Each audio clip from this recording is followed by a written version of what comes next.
दोस्तों नमस्कार, ये है मार्गदर्शन फॉर सिविल सर्विसेज। मैं अनुराग चौधरी। दोस्तों समाजशास्त्र के महत्वपूर्ण प्रश्नों के अंतर्गत इस वीडियो में हम सॉल्व करेंगे समाजशास्त्र के विविध प्रश्नों का भाग एक, जो आपके आगामी परीक्षाओं जैसे पीजीटी परीक्षा, गवर्नमेंट इंटर कॉलेज प्रवक्ता, गवर्नमेंट डिग्री कॉलेज, उच्चतर शिक्षा असिस्टेंट प्रोफेसर, केंद्रीय विद्यालय संगठन और नेट जेआरएफ के साथ विभिन्न राज्यों द्वारा समाजशास्त्र विषय से आयोजित परीक्षाओं के लिए बहुत ही उपयोगी हैं। तो आइए शुरू करते हैं आज का वीडियो। समाजशास्त्र के विविध प्रश्न। पहला प्रश्न है दोस्तों, ये मान लेना सर्वथा अनुचित होगा कि अस्पृश्यता समाप्त हो जाने की घोषणा कर देने से ही अस्पृश्यों की सामाजिक निर्योग्यताएं समाप्त हो गई हैं। ये कथन किसका है? ऑप्शन है एम के गांधी, के M Padikkar, A R Desai या फिर डॉक्टर बी आर अम्बेडकर। तो सही उत्तर है ये कथन के एम पडिक्कर का है। ऑप्शन बी आपका सही उत्तर है। दोस्तों आप जान लीजिए कि ये मान लेना सर्वथा अनुचित होगा कि अस्पृश्यता समाप्त हो जाने की घोषणा कर देने से ही अस्पृश्यों की सामाजिक निर्योग्यताएं समाप्त हो गई हैं। ये कथन प्रसिद्ध पत्रकार, इतिहासकार, प्रशासक और राजनयिक कावालम माधव यानी के एम पडिक्कर की वर्ष 1955 में लिखी गई पुस्तक हिंदू सोसाइटी एट क्रॉसरोड से लिया गया है और ये कथन व्यवहारिक जीवन में अस्पृश्यों की निर्योग्यताओं के आज भी दिखने वाले सच को उद्घाटित करती है। अगला प्रश्न है दोस्तों, 1957 में किसने ये सुझाव दिया था कि भूदान यज्ञ तथा अन्य उपायों से प्राप्त भूमि को भूमिहीनों में बांटकर 3 लाख परिवारों का पुनर्वास किया जाए? ऑप्शन देखिए, योजना आयोग, वित्त आयोग, राष्ट्रीय विकास परिषद या बलवंत राय मेहता समिति ने। तो सही उत्तर है योजना आयोग यानी प्लानिंग कमीशन ने। दोस्तों योजना आयोग ने सन 1957 में ये सुझाव दिया कि भूदान यज्ञ और अन्य उपायों से प्राप्त भूमि को भूमिहीनों में बांटकर 3 लाख परिवारों का पुनर्वास किया जाए। और योजना आयोग वर्तमान में जो कि नीति आयोग है, पूर्णतया एक सलाहकारी या परामर्शदात्री संस्था है। वित्त आयोग केंद्र और राज्यों के मध्य राजस्व बंटवारे से संबंधित है और बलवंत राय मेहता समिति का संबंध सामुदायिक विकास कार्यक्रमों से है। अगला प्रश्न है दोस्तों, हरित क्रांति या ग्रीन रिवॉल्यूशन के संदर्भ में कौन सा कथन सही है? पहला देखिए, हरित क्रांति केवल HYV बीजों के उपयोग के बारे में ही नहीं थी, सही है। और आप देखिए यह एक पैकेज था, तो बिल्कुल सही है। आप जान लीजिए दोस्तों, हरित क्रांति के संबंध में ये दोनों ही कथन सही हैं। ऑप्शन सी आपका सही उत्तर हो जाएगा। आप देख सकते हैं दोस्तों, हरित क्रांति केवल हाई यील्ड वैरायटी जो है बीजों के उपयोग के बारे में ही नहीं था, बल्कि ये एक पैकेज था जिसमें सिंचाई, कीटनाशक और उन्नत कृषि प्रबंधन आदि के बारे में इस पर विशेष फोकस किया गया था। अगला प्रश्न है दोस्तों, भूदान आंदोलन केवल भूमि संग्रह और भूमि वितरण मात्र ही नहीं है, यह तो संपूर्ण सामाजिक, राजनैतिक और आर्थिक क्रांति की दिशा में पहला कदम है। ये व्याख्या दी गई है किसके द्वारा? ऑप्शन देखिए, JP नारायण, विनोबा भावे, MK गांधी या ज्योतिबा फूले। तो सही उत्तर है JP नारायण या जयप्रकाश नारायण के द्वारा। दोस्तों आप जान लीजिए कि जयप्रकाश नारायण ने स्वतंत्रता प्राप्ति के बाद राजनीति छोड़कर विनोबा भावे का सर्वोदय और भूदान आंदोलन स्वीकार किया था और भूदान वर्ष 1951 में प्रारंभ किया गया स्वैच्छिक भूमि सुधार आंदोलन था। इस आंदोलन के जरिए ये कोशिश की गई थी कि भूमि का पुनर्वितरण सिर्फ सरकारी कानूनों के जरिए ही नहीं हो, बल्कि इस आंदोलन के माध्यम से भूमि दान करने के प्रति लोगों में स्वैच्छिक जो है भावना उदित हो। और जयप्रकाश नारायण ने भूदान को अंगीकार करते हुए समग्र क्रांति की ओर इसे पहला कदम करार दिया था। अगला प्रश्न है दोस्तों, भूदान आंदोलन किस उग्र किसान आंदोलन के पश्चात प्रारंभ किया गया था? तो उत्तर है तेलंगाना आंदोलन। आप जान लीजिए दोस्तों, तेलंगाना आंदोलन एक क्रांतिकारी कृषक आंदोलन था और 1946 में ये प्रारंभ हुआ था। इस आंदोलन का प्रमुख नारा ये था कि किसानों और कृषि श्रमिकों के कर्जों को पूर्णतया माफ़ किया जाए। और भूदान आंदोलन आचार्य विनोबा भावे द्वारा 1951 में आरंभ किया गया स्वैच्छिक भूमि सुधार आंदोलन था। और आप जान लीजिए नक्सलबाड़ी आंदोलन की शुरुआत 1967 में पश्चिम बंगाल में नक्सलबाड़ी गांव से हुई थी। अगला प्रश्न है दोस्तों, निम्नांकित में से कौन भारत में कृषक आंदोलनों के अध्ययन से संबंधित है? देखिए, AR देसाई, के गॉफ, DN धनाग्रे या यह सभी। तो सही उत्तर है ऑप्शन डी, ये सभी। दोस्तों, भारत में कृषक आंदोलनों के अध्ययन से AR देसाई, के गाफ और DN धनाग्रे संबंधित हैं। अगला प्रश्न है दोस्तों, भूदान और ग्रामदान आंदोलन किसके द्वारा चलाए गए थे, आपको बताना है। देखिए, भूदान और ग्रामदान आंदोलन, तो आप जान लीजिए भूदान और ग्रामदान आंदोलन आचार्य विनोबा भावे द्वारा चलाया गया था। अगला प्रश्न है दोस्तों, ये किसने कहा है कि कृषक समाज अंश संस्कृति के साथ अंश समाज है। तो सही उत्तर क्या हो जाएगा, A.L. क्रोबर। दोस्तों, A.L. क्रोबर का कहना है कि peasant society is a part society with part of culture, यानी कृषक समाज अंश संस्कृति के साथ अंश समाज है, ये A.L. क्रोबर का कथन है। अगला प्रश्न है, निम्न में से किसने अनुसूचित जातियों की सामाजिक और आर्थिक स्थिति में सुधार करने के प्रयास किए हैं। तो सही उत्तर है दोस्तों, यहाँ पर ऑप्शंस पहले देख लेते हैं। आदि शंकराचार्य, रामकृष्ण परमहंस, महर्षि दयानंद सरस्वती या उपर्युक्त सभी। तो सही उत्तर हो जाएगा महर्षि दयानंद सरस्वती। दोस्तों, 19वीं शताब्दी में उत्पन्न नव वेदांतिक आंदोलनों में विवेकानंद, दयानंद सरस्वती आदि के नेतृत्व में ये हिंदूवाद की पुनर्व्याख्या की गई और अस्पृश्यता और अंधविश्वास जैसे तत्वों को अस्वीकार किया गया। महर्षि दयानंद सरस्वती ने व्यवसाय की धर्मनिरपेक्षता पर बल दिया और आर्य समाज के संस्थापक दयानंद सरस्वती जाति व्यवस्था को शासकों द्वारा बनाई गई एक राजनीतिक प्रणाली मानते थे, प्राकृतिक या धार्मिक प्रणाली नहीं। अगला प्रश्न है, भारत में परिवार नियोजन कार्यक्रम कब से प्रारंभ किया गया था। तो आप जानते भी हैं 1950 से। ऑप्शन ए आपका सही उत्तर हो जाएगा। दोस्तों, भारत में फैमिली प्लानिंग या परिवार नियोजन कार्यक्रम 1950 से प्रारंभ किया गया और सामान्यतः परिवार नियोजन से तात्पर्य परिवार के छोटा होने और बच्चों में पर्याप्त अंतर होने से है और राष्ट्रीय स्तर पर इसका असर जनसंख्या नियंत्रण का होता है। परिवार नियोजन लोग अपनी इच्छानुसार करते हैं, पर जनसंख्या नियंत्रण योजनाकार की इच्छा पर निर्भर होता है और आपातकाल के बाद 1976 में परिवार नियोजन का नाम बदलकर परिवार कल्याण कर दिया गया था और इस परिवर्तन के अनुसार महिला चाहे किसी भी समाज की हो, अगर बच्चों की संख्या और उनका पैदा होने के समय पर नियंत्रण है तो वो अधिक स्वस्थ रहेगी। अगला प्रश्न है दोस्तों, अभिवृत्तियों को मापने के लिए दूरी पैमाना का विकास किसके द्वारा किया गया था। ऑप्शन है यल थर्स्टन के द्वारा, एल गटमैन के द्वारा, ई बोगार्डस या ए लुंडबर्ग के द्वारा। तो सही उत्तर है ई बोगार्डस के द्वारा। दोस्तों, सामाजिक संबंधों में घनिष्ठता और वैमनस्यता, घृणा और प्रेम, निकटता और दूरी विद्यमान होती है। सामाजिक संबंधों की इस निकटता और दूरी को मापने के लिए समाज वैज्ञानिकों ने कुछ पैमाने तैयार किए हैं। इनमें से एक पैमाना एमरी एस बोगार्डस ने अपने पैमाने का एक अनुक्रम तैयार किया, जिसके एक छोर पर घनिष्ठ सामाजिक संबंधों को प्रकट करने वाले कथनों को तथा दूसरे छोर पर विद्वेषपूर्ण संबंधों को दर्शाने वाले कथनों को रखा और इन दोनों छोरों के बीच इस प्रकार के 5 अन्य कथनों को चुना और बाद में इन 7 वर्गों से बने हुए पैमानों को व्यक्तियों के सामने रखकर उनकी प्रतिक्रिया को मालूम किया जाता है। अगला प्रश्न है दोस्तों, अभिवृत्तियों को मापने के लिए सामाजिक दूरी या सोशल डिस्टेंस और सोपान तकनीक यानी हायरार्की टेक्निक का विकास किसके द्वारा किया गया। तो आप जान लीजिए दोस्तों, ये विकास किसके द्वारा, आप जान लीजिए ई बोगार्डस के द्वारा। ऑप्शन डी इसका सही उत्तर हो जाएगा। अभिवृत्तियों या मनोवृत्तियों को मापने के लिए सामाजिक दूरी और सोपान तकनीक का विकास ई बोगार्डस के द्वारा किया गया था। अगला प्रश्न है, सामाजिक दूरी का मापक निम्नलिखित में से किसने किया था। तो सही उत्तर है दोस्तों, सामाजिक दूरी का मापक का विकास बोगार्डस के द्वारा किया गया था। इनका पूरा नाम दोस्तों एमरी एस बोगार्डस था। अगला प्रश्न है दोस्तों, गरीबी की संस्कृति का मुहावरा किसने दिया है, आपको बताना है। दोस्तों देखिए, इसमें कौन कौन से ऑप्शन हैं, Robert Redfield, Oscar Lewis, Edmund Leach या मिल्टन सिंगर। तो सही उत्तर है आप ऑस्कर लेविस, ऑप्शन बी।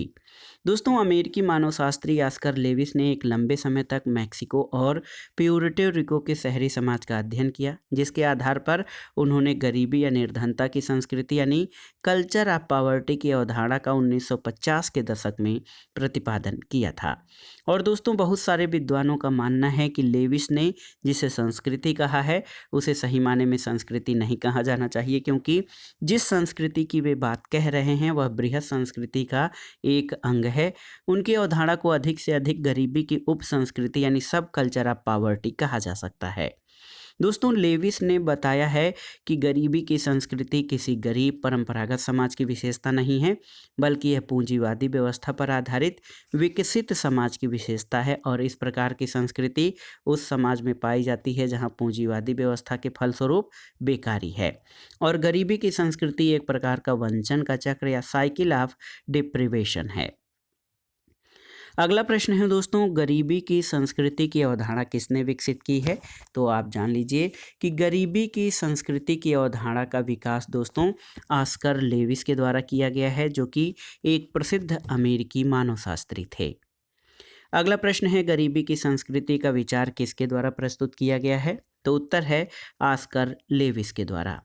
यही प्रश्न कई बार पूछा गया है कि किसने निर्धनता की संस्कृति के विचार को प्रस्तुत किया है? तो उत्तर है ऑस्कर लेविस। ऑप्शन डी आपका सही उत्तर हो जाएगा।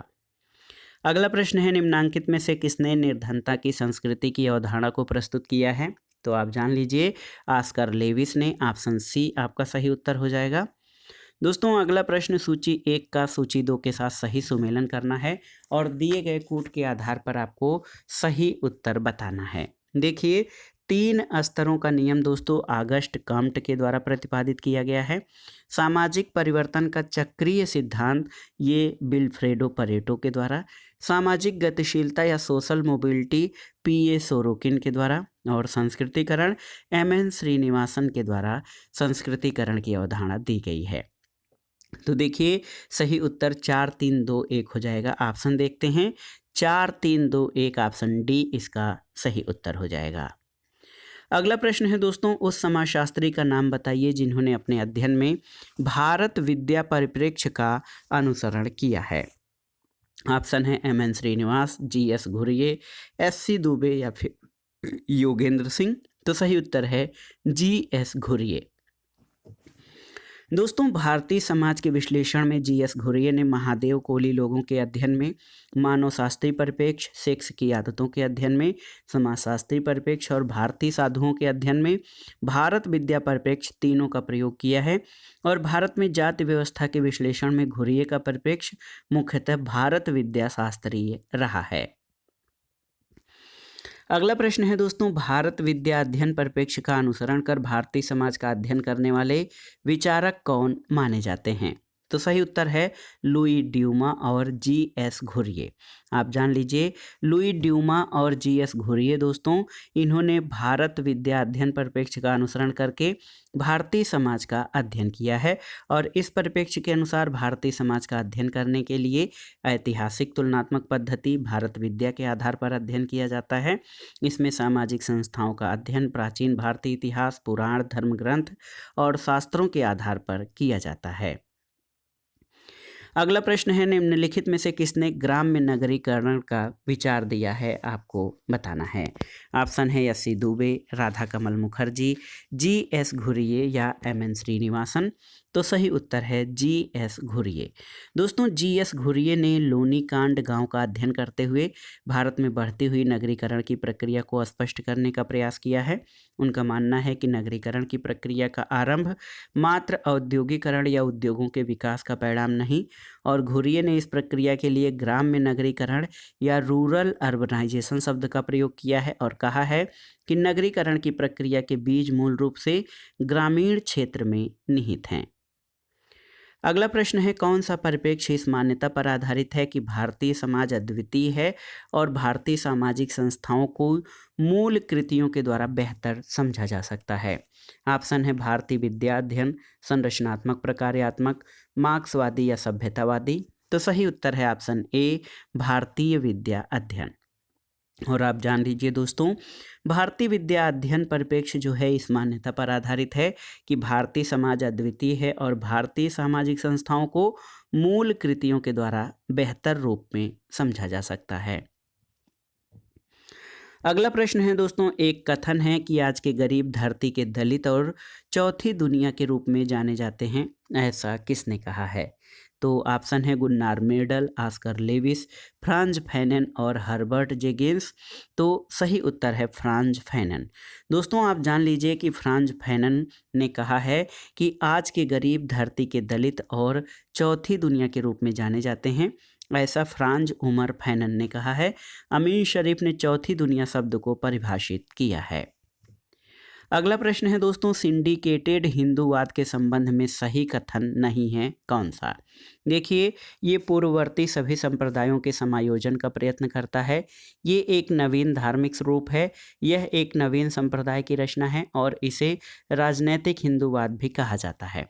तो दोस्तों, सिंडिकेटेड हिंदूवाद के संबंध में ये सही नहीं है कि ये पूर्ववर्ती संप्रदायों के समायोजन का प्रयत्न करता है, तो ये आपका सही नहीं है। दोस्तों, सिंडिकेटेड हिंदूवाद की अवधारणा रोमिला थापर के इस शीर्षक वाली पुस्तक से उत्पन्न है, जिसमें सिंडिकेटेड हिंदूवाद पूर्ववर्ती सभी संप्रदायों के समायोजन का प्रयत्न करता है। ये सही नहीं है। अगला प्रश्न है दोस्तों, दंड का कौन सा सिद्धांत जैसे को तैसा के नियम का जो है अनुपालन करता है? तो उत्तर है प्रतिकारात्मक या रिट्रीब्यूटिव थियरी। दोस्तों आप जान लीजिए, दंड का प्रतिकारात्मक सिद्धांत जो है, इसमें आंख के बदले आंख और दांत के बदले दांत, यानी फोड़ देने और उखाड़ देने का सिद्धांत चलता था। और वैदिक साहित्य की जीवग्रीफ जैसी संज्ञाएं इस बात की द्योतक हैं कि भारतीय इतिहास के अत्यंत प्रारंभिक काल का न्याय कठोर और प्रतिकारात्मक था। इस सिद्धांत की मान्यता है कि एक अपराधी को कठोर दंड देने से दूसरे लोग अपराध करने से डरते हैं। अगला प्रश्न है दोस्तों, भावुकता या इमोशनलिटी प्रबल होती है कहाँ पर? परिवार में, भीड़ में, संस्था में या जनता में? तो सही उत्तर है भीड़ यानी मॉब में। दोस्तों, भीड़ वास्तव में एक असंगठित जनसमूह है जो एकाएक उत्पन्न होती है और सहसा समाप्त भी हो जाती है। इससे संगठन का अभाव, क्षणिक स्वरूप, भावना की प्रधानता और प्रमुखता देखी जाती है। अगला प्रश्न है, निम्न में से कौन सी सामाजिक अंतःक्रिया की दशा नहीं है, आपको बताना है। देखिए, सामाजिक संपर्क, पृथकता, संचार या फिर संवेदन शक्ति। तो सही उत्तर है पृथकता या अलगाव। दोस्तों, ये सोशल इंटरेक्शन की दशा नहीं है। और आप जान लीजिए, पृथकता सामाजिक अंतःक्रिया की दशा नहीं है। सामाजिक संपर्क, संचार और संवेदन शक्ति या सेंसिबिलिटी ये सामाजिक अंतःक्रिया की दशा है। अगला प्रश्न है दोस्तों, बिरसा का संबंध किस आंदोलन से था? तो आप जानते हैं, बिरसा का संबंध मुंडा विद्रोह से था। और बिरसा मुंडा 19वीं शताब्दी का एक प्रमुख आदिवासी जननायक रहे हैं। उनके नेतृत्व में मुंडा आदिवासियों ने 19वीं सदी के अंतिम वर्षों में मुंडाओं के महान आंदोलन उलगुलान विद्रोह को अंजाम दिया। और बिरसा को मुंडा समाज के लोग भगवान के रूप में पूजते हैं। अगला प्रश्न है दोस्तों, भारत छोड़ो आंदोलन किससे जुड़ा हुआ है, आपको बताना है। तो सही उत्तर है भारत छोड़ो आंदोलन द्वितीय विश्व युद्ध के समय 9 अगस्त 1942 को शुरू हुआ था। और ये आंदोलन महात्मा गांधी द्वारा अखिल भारतीय कांग्रेस समिति के मुंबई अधिवेशन में शुरू हुआ था। ऑप्शन डी आपका सही उत्तर है दोस्तों। भारत छोड़ो आंदोलन महात्मा गांधी से जुड़ा हुआ है। इस आंदोलन में अंग्रेजों भारत छोड़ो का नारा दिया गया।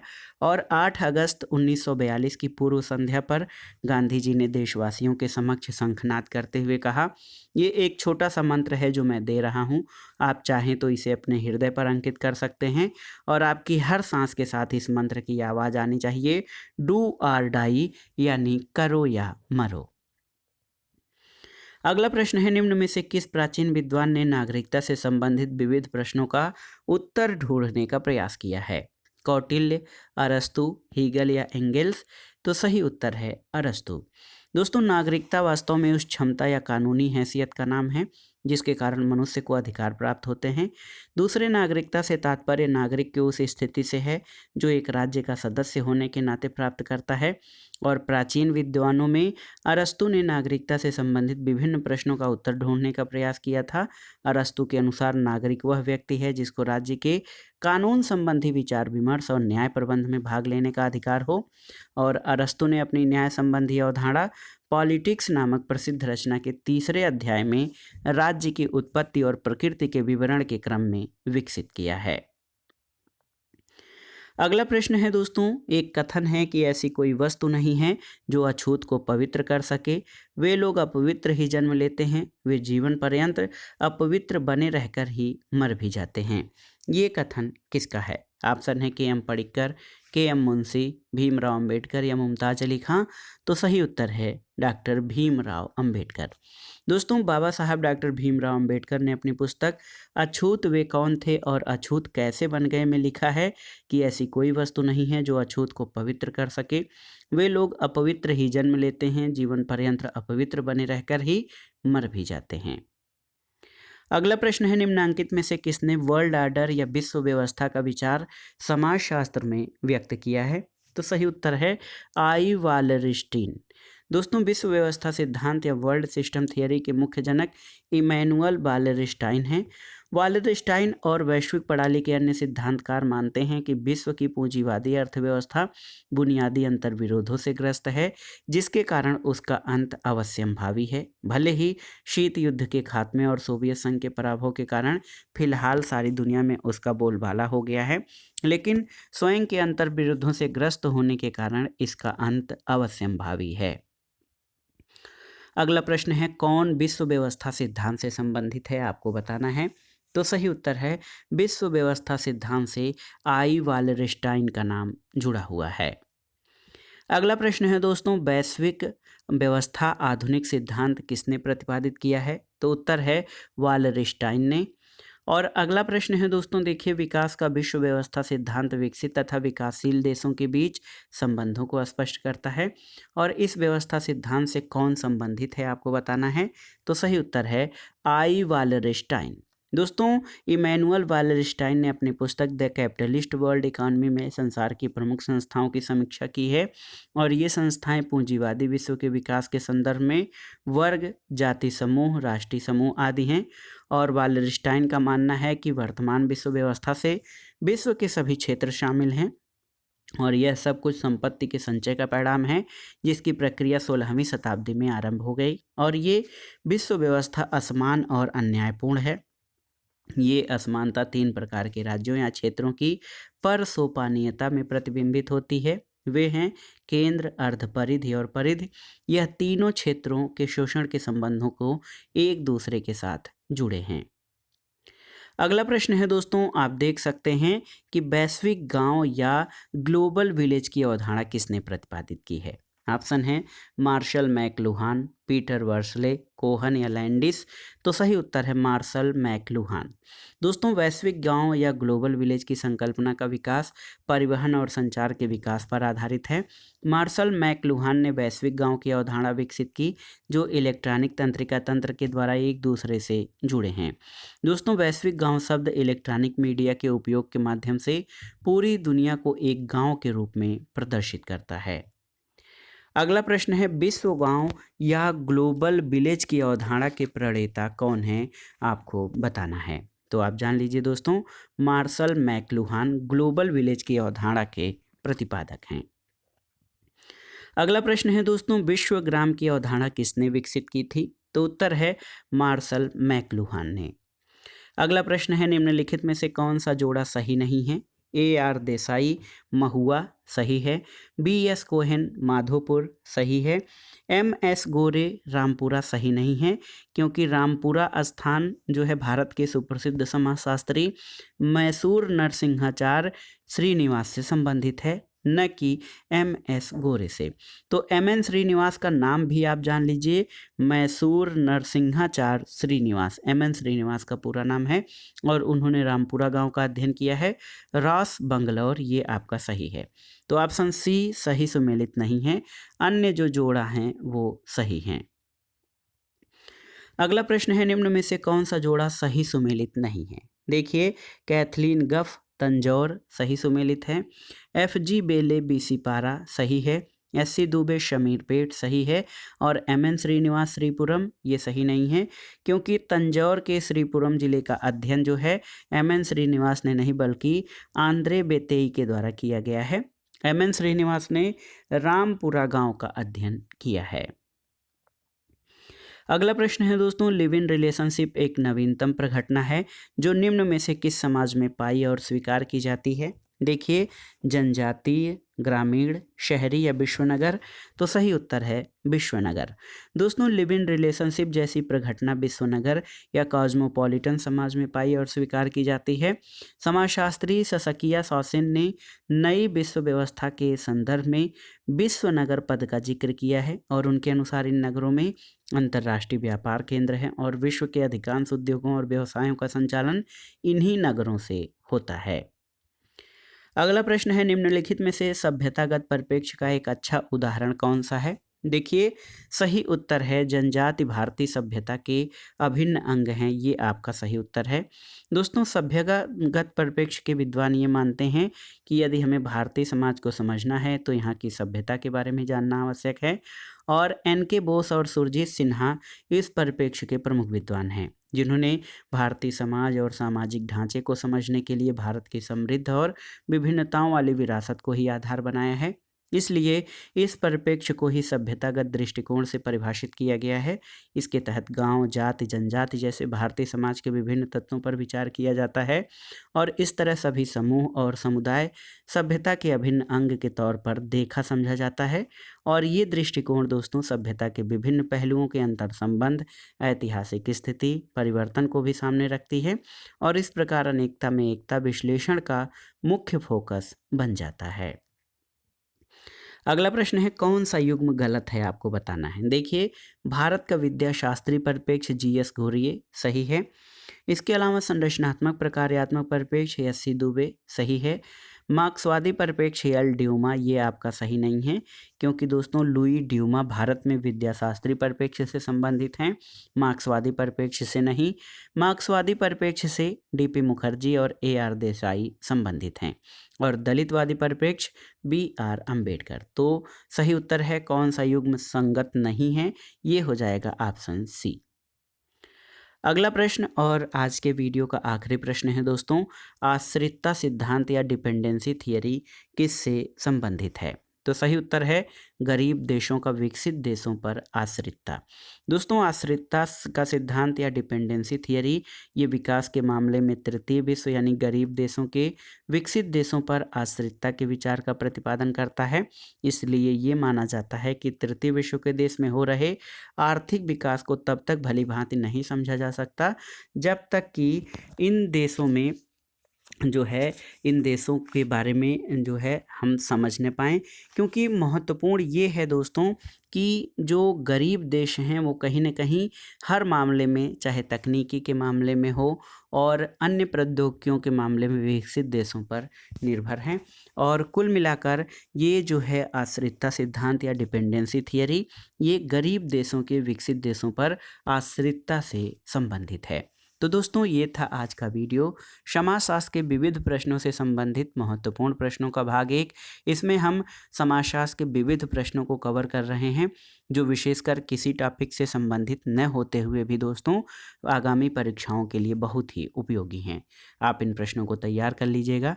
वीडियो आपको कैसा लगा हमें कमेंट बॉक्स में ज़रूर बताइएगा। वीडियो को लाइक करें, शेयर करें, और इस चैनल मार्गदर्शन फॉर सिविल सर्विसेज को सब्सक्राइब करें। वीडियो देखने के लिए धन्यवाद दोस्तों। नमस्कार।